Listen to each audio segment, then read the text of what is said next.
You don't have to know how to make a movie. If you truly love cinema with all your heart and with enough passion, you can't help but make a good movie. Art is subjective. তবে দিনের শেষে commercial cinema হোক বা middle of the road, যদি আপনারা সিনেমার ক্যারেক্টারকে chair করেন, যদি কোনো ক্যারেক্টারের চলে যাওয়া আপনাকে কাঁদায়, দেন ডিরেক্টর সফল হয়েছেন। আনবায়াসড টক্সের নতুন ভিডিও আপনাদের সকলকে জানাই স্বাগত। আমি সপ্তর্ষি। থাম্বনেল দেখে আপনারা বুঝতে পারছেন যে আজ আমরা আলোচনা করব গত বছরের সেরা ভারতীয় সিনেমাগুলোকে নিয়ে। তো এবছর আমরা সিলেক্ট করেছি 7টা ভাষার 25টা ছবি। এছাড়াও থাকছে দুটো ফ্যান ওয়ারশিপ মুভি। আচ্ছা, শুরু করার আগেই বলে দিই, এটা কোনো র্যাঙ্কিং না। আর এগুলো ছাড়া আর কোনো সিনেমা যদি আপনাদের মনে হয় এই লিস্টে থাকার যোগ্য, তাহলে তা আমাদের কমেন্ট করে জানাতে ভুলবেন না। এছাড়া শুধুমাত্র সিনেমার পজিটিভ সাইড নিয়ে আলোচনা করা হবে, নাহলে পুরো ভিডিওটা 20 মিনিট ক্রস করে যাবে। Shall we start? Number 25, Thudarum. Mohanlal এবং শোভনা অভিনীত এই ছবির মূল ইউএসপি হলো এর রিভেঞ্জ থিম। ছবির ফার্স্ট হাফ চলনসই হলো, সেকেন্ড হাফে দৃশ্যমের ভাইব আছে। ইন্টেন্স ক্রাইম ড্রামা পছন্দ করলে আপনারা এই সিনেমাটা হটস্টারে দেখতে পারেন। নাম্বার 24, 11। তেলুগু ছবি 11 এর স্ট্রং পয়েন্টস হলো এর টুইস্ট ও এর স্টোরি লাইন। তবে প্রথম 10 মিনিট হয়তো আপনাদের একটু স্লো লাগতে পারে, তবে ছবির ব্যাকগ্রাউন্ড স্কোর এবং টেকনিক্যাল কোয়ালিটি টপ নচ। এই ছবি প্রাইম ভিডিওতে অ্যাভেলেবেল রয়েছে। নাম্বার 23, রান্নাবাটি। রান্না যেমন ধীরে ধীরে আর যত্ন দিয়ে করলে বেটার লাগে, এই সিনেমা তেমনই। শুধু রান্না কেন, আরও অনেক জিনিস আছে যেগুলো যত্ন নিয়ে বানালে দারুণ লাগে। এই যে আমি যেমন আপনাদের জন্য যত্ন করে কন্টেন্ট বানাচ্ছি, অন্য অনেক চ্যানেলের মতো চেষ্টা করছি ভিডিওকে বেটার করার। তো আপনাদের যদি মনে হয় আমাদের কন্টেন্ট বেটার হচ্ছে, তাহলে চ্যানেলকে সাবস্ক্রাইব এবং অন্যদের সাথে শেয়ার করতে ভুলবেন না। তো আবার আসা যাক রান্নাবাটিতে। ছবির ওয়ার্মথ, ডায়লগস, পারফরমেন্সেস যেমন ঋত্বিক, সোহিনী, বরুণ চন্দ্র এক্সেলেন্ট। যদিও এই ছবির প্লটের সাথে Japanese anime sweetness and lightning এর মিল আছে। আর প্রীতম ডি গুপ্তর অনেস্ট ডিরেকশন এবং অ্যাপ্রোচের জন্য আপনারা এই সিনেমাটিকে একবার নিশ্চয়ই দেখতে পারেন, যা হইচইতে অ্যাভেলেবেল রয়েছে। নাম্বার 22, রেখাচিত্রম। রেখাচিত্রম একটা মিস্ট্রি ড্রামা হলেও ট্রিবিউট দেয় মালায়ালাম সিনেমার লেজেন্ডারি অভিনেতা মামুট্টিকে। তো এই ফিল্মের কনসেপ্ট কিন্তু খুব একটা আউট অফ দ্য বক্স নয়। এটা বেসিক্যালি একটা রিয়েল ইনসিডেন্ট স্টোরি, কিন্তু ফিকশনাল টাইমলাইনে। समझ रहे हैं ना आप? लेकिन सुन के अच्छा लगा। এই সিনেমা যদি আপনারা দেখতে চান তাহলে তা সোনি লিভে দেখতে পারেন। Number 21, 3 BHK। সিদ্ধার্থ ও শরৎ কুমার অভিনীত এই সিনেমার প্রশংসা করেছেন স্বয়ং সচিন টেন্ডুলকার। क्या बात कर रहे हैं? সিনেমায় মিডল ক্লাস লোকেদের যে চিন্তা ভাবনা দেখানো হয়েছে তা বড্ড ন্যাচারাল লাগে। আজকালকার মাস কমার্শিয়াল সিনেমার যুগে এরকম রিলেটেবল ছবিও দরকার। এই ছবি অ্যামাজন প্রাইমে অ্যাভেলেবেল রয়েছে। Number 20, Mehta boys. অবিনাশ তিওয়ারি এবং বোমান রেনি অভিনীত এই ছবিটি স্লো পেস্ট। ওই সিনেমায় শর্ট পারফরমেন্সের জন্য এটিকে লিস্টে রাখাই যায়। এছাড়া এই ছবিতে যেভাবে সাইলেন্সকে ইউজ করা হয়েছে তা কমেন্ডেবল। এই ছবি অ্যামাজন প্রাইমে অ্যাভেলেবেল রয়েছে। নাম্বার 19, ডিয়ার মা। অনিরুদ্ধ রায়চৌধুরী নির্দেশিত এই ছবির গল্প, চিত্রনাট্য এই ছবির সম্বল। ছবির অনসম্বল কাস্ট ও তাদের পারফরমেন্সেস এই ছবিকে আরও এলিভেট করে। ছবিতে কিছু শর্টস যেভাবে প্রেজেন্ট করা হয়েছে এবং সিনেমাটোগ্রাফি, স্পেশালি ঝড়ের একটা মোমেন্টের শট যেভাবে দেখানো হয়েছে, তা এই ছবির অন্তর্নিহিত দিককেই তুলে ধরে।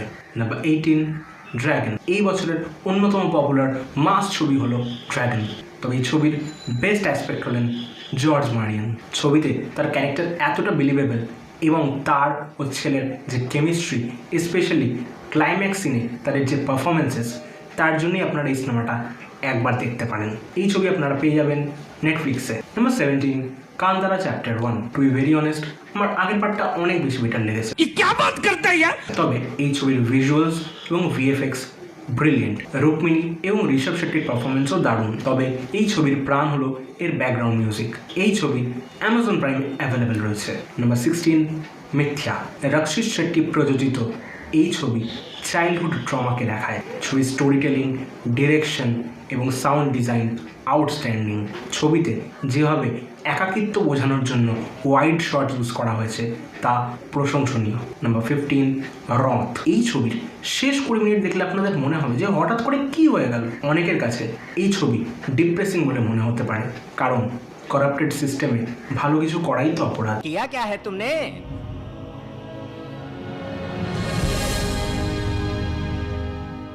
देश का भला किया। तब तो भैया जेल होनी ही थी। মালায়ালাম সিনেমা বুঝিয়ে দেয় তারা কতটা এগিয়ে রয়েছে কন্টেন্টের দিক থেকে।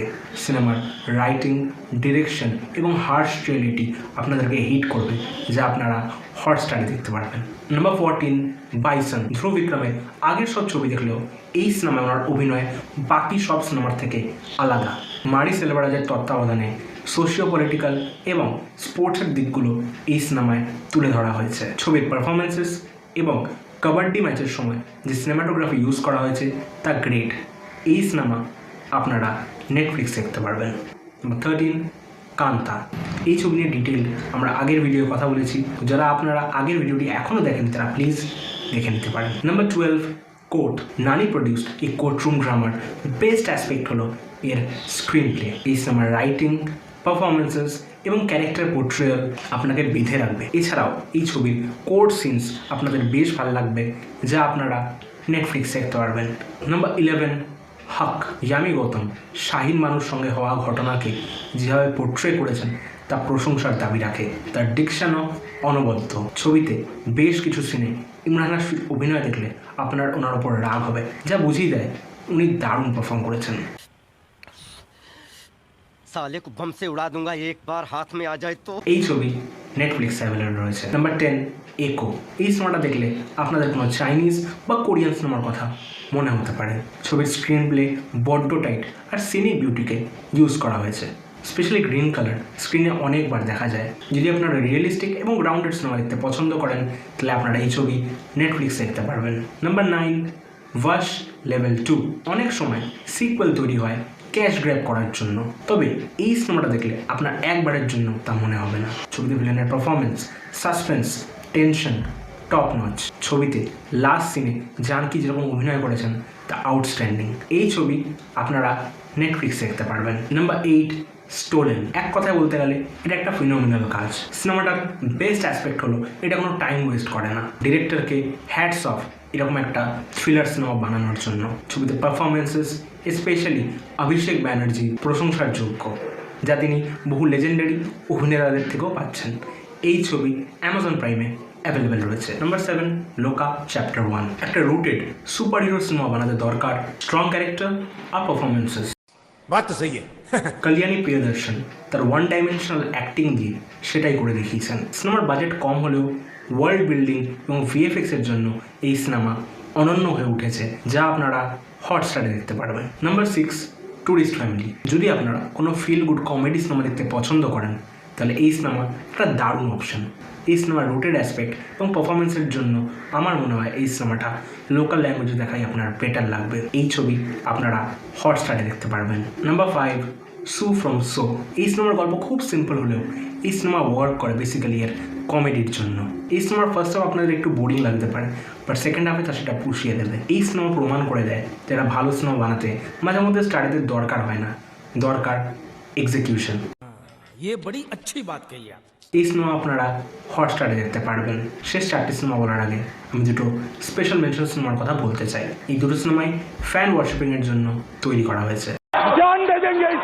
ওজি সিনেমা আপনারা দেখতে পারেন এর অ্যাকশন, ইন্টারভাল ব্লক এবং দারুণ বিজিএম এর জন্য। মোরওভার আপনারা এই সিনেমাতে পাওয়ান কালিয়ানের কিছু রেফারেন্সেস পাবেন, যেমন জনি আর তামুডু সিনেমার ট্রাভেলিং সোলজার সং। আরেকটা যে সিনেমার কথা আমি বলতে চাই তা হলো গুড ব্যাড আগলি।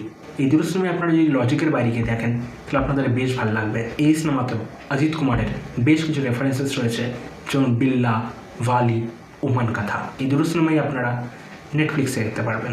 নাম্বার 4, ধুরন্ধর। গত বছরের হাইস্ট গ্রসিং ফিল্ম ধুরন্ধরকে নিয়ে বিশেষ কথা বলতেই হবে। অনেকের কাছে এই ছবি প্রোপাগ্যান্ডা, আবার অনেকের কাছে এই ছবি মাস্টারপিস। আমার ব্যক্তিগতভাবে এই ছবি বেশ ভালো লেগেছে, স্পেশালি এর ক্যারেক্টারাইজেশন, কাস্টিং, পারফরমেন্সেস আর পুরোনো গানের ব্যবহারের জন্য।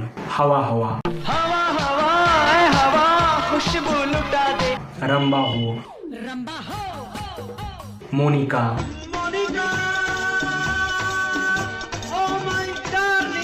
এছাড়া 1995 মোহাম্মদ সাদিক ও রঞ্জিত করের যোগীতে ব্যবহৃত না দে দিল পরদেসি নু, যেভাবে ব্যবহার করা হয়েছে मजा आया। এছাড়া এই সিনেমার দুটো পপুলার গান ইশক জলাকার ও ইশক ইশক নেওয়া হয়েছে বরসাত কি রাত এই মুভি থেকে। ना तो कारवां की तलाश है, ये इश्क इश्क है, इश्क इश्क ये इश्क इश्क है, इश्क। ওয়েট করছি কিভাবে পার্ট 2-তে রিভেঞ্জ নেওয়া হয়। আর হ্যাঁ, দুটো পার্ট রিলিজ হওয়ার পর ধুরন্ধর নিয়ে একটা স্পেশাল ভিডিও আসবে। आएगा ना? হ্যাঁ ভাই আসবে। নাম্বার 3, পোর্ন মান। কিছু সিনেমা হয় যার কোনোদিনও রিমেক হওয়া উচিত না। আই হোপ এই সিনেমার কোনো জায়গায় রিমেক যেন না হয়। এই ছবিতে দেখানো হয় মিডল ক্লাস লোকেদের মেন্টাল স্ট্রেংথ কতটা দুর্ধর্ষ। সিনেমায় বেশ কিছু ভালো ডায়লগস আছে, স্পেশালি বাসিল জোসেফের একটা মনোলগ মনে রাখার মতো। এছাড়াও এই ছবির পারফরমেন্সেস এই ছবিকে স্পেশাল করেছে, যা আপনারা হটস্টারে দেখতে পারবেন। Number 2, super boys of Malegaon. অনেকেই বলে বলিউডে ভালো সিনেমা হয় না। আমিও মাঝে মধ্যে বলি বলিউড সিনেমার মান পড়ে গেছে। অথচ ভালো সিনেমা রিলিজ করলে কিন্তু কেউ দেখে না। সিনেমার কাস্টিং এবং ক্যারেক্টার ইন্ট্রোডাকশন এতটাই স্ট্রং যে আপনারা প্রথম 5 মিনিটে বুঝে যাবেন এটা একটা আশার গল্প এবং খুব জেনুইন একটা সিনেমা। আশা রাখছি কিছু মাস বা কিছু বছর বাদে এই সিনেমা একটা কাল্ট ফলোয়িং নেবে। অ্যান্ড নাম্বার 1, আপনারা গেস করতেই পারছেন, হ্যাঁ ঠিক ধরেছেন। And number 1 is Akhanda 2। एकदम इन्होंने वक्त बदल दिया, जज्बात बदल दिए, जिंदगी बदल दी। আরে না না, मजाक था भाई, मजाक। নাম্বার 1 হলো হোম বাউন্ড। আমি কখনো ভাবিনি করণ জোহর প্রডিউসড কোনো সিনেমাকে আমার ফেভারিট সিনেমার লিস্টে প্রথমে রাখবো। তো আমি ভুলে গেছিলাম এই সিনেমার ডিরেক্টর তো নীরজ ঘেওয়ান, যিনি এর আগে মাসানের মতো সিনেমা বানিয়েছেন। এই ছবির পারফরমেন্সে বিশাল চিটওয়া এবং ঈশান খট্টার যথেষ্ট ম্যাচুরিটি দেখিয়েছেন। চন্দ্রের মায়ের চরিত্রে যিনি অভিনয় করেছেন, স্পেশালি একটা সিনে তাকে দেখে মনে হবে যেন তিনি রিয়েল অ্যাক্টিং করছেন। আমি ভেবেছিলাম হয়তো একজন এই সিনেমাটাকে রুইন করে দেবে, কিন্তু সেটাও হয়নি। तू समझा? हाँ। नहीं, तू समझा नहीं। এই সিনেমা আপনারা নেটফ্লিক্সে দেখতে পারবেন। তো এই ছিল আজকে লং ভিডিও। খুব শীঘ্রই নতুন ভিডিও আসছে আমাদের চ্যানেলে। এরকম ইন্টারেস্টিং কন্টেন্ট দেখতে আমাদের চ্যানেল আনবায়াসড টক্সকে ফলো করতে এবং সাবস্ক্রাইব করতে ভুলবেন না। দেখা হবে পরের ভিডিওয়ে, কথা হবে সিনেমা নিয়ে।